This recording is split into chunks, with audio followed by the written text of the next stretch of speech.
Hello, my name is Marco Pfeiffer. My in-game nick is Snappi. I'm the in-game leader for ENCE. Oh yeah, there's one more thing I forgot. I think if you want to be a good leader, you need to set an example in the sense that you cannot just be lazy and be late. So first of all, you need to be a good example. You need to be a professional that they know that, okay, my captain is not doing anything that I shouldn't be doing. Then the second thing is that people don't need to necessarily fear you, but people need to respect you. People need to know that if you go out of line and if you disrespect, there will also be, well, I wouldn't say consequences, but there will be a response to it. The players enabling me is important. If they trust me, they will naturally give me the ability to lead. And the same goes for the coach and my relationship. I need to be able to empower him, and he needs to also be able to empower me. I think it's all a combination, and a good leader understands this. Back in the days, I was more afraid of losing than I am now, so I started becoming better at accepting that losses is part of the journey, and also I've been in a lot of situations in game where we were behind.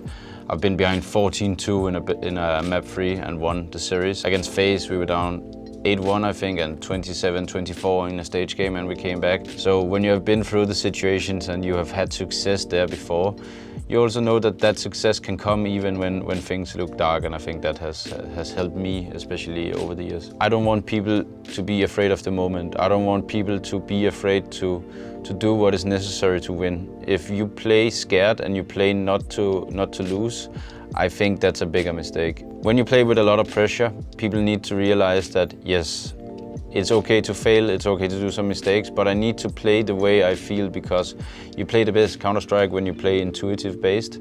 And I want my players to understand that I will not get mad at them, it will not get mad at them. Of course, we will review the game and we'll fix eventual mistakes there is, but we won't get mad at people trying to win a game, like doing some ballsy plays. You can see how paranoid they are about him coming around the back, but he's not this time.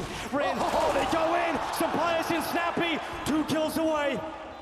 Looking at that grand final, Snappi and the ENCE side have done it. I would say that this was a game that was easy to stay motivated in. Can't remember someone said, like, it doesn't matter if we lose, this is so fun. And it was true. It was a game where there kind of was no losers. Obviously, if you would have lost, you would have been insanely disappointed, and we wouldn't have gotten the trophy that we are so happy we got. Different players react differently, but I think now we have a team where people understand that pressure can be dealt with, and there is ways to deal with it in a positive way. And I think we were really good at staying in the game. Obviously, when things go so deep, you lose a bit of focus, but you have to kind of play a bit more feeling-based. People will chip in, maybe it will be a bit more chaotic, but that's just how it is if a game goes 60 rounds. I think I always speak pretty loud and clear, and I think that's important because people need to know my voice when the pressure is on. If I can feel someone is not reacting or responding to my calls, I'll usually call them out by name. And because people always react to their name almost. So let's say I have a player who doesn't react, I will try to mention his name a little bit more. The tone matters. It also matters outside the game. There are times where I can get mad without actually being mad, because I feel like it is the right decision to be mad. Sometimes you need to kind of adjust your emotions according to the situation. In terms of not getting frustrated and dealing with those kind of feelings, it's different from practice to official games. I think in practice it's unavoidable to not be frustrated at times, especially since we spend at times 10 hours a day together. Also, when we travel, we spend 16 hours a day almost, so it can be hard to be in that mindset all the time. But when you are playing an official game, I have the mindset that it's not allowed to tilt.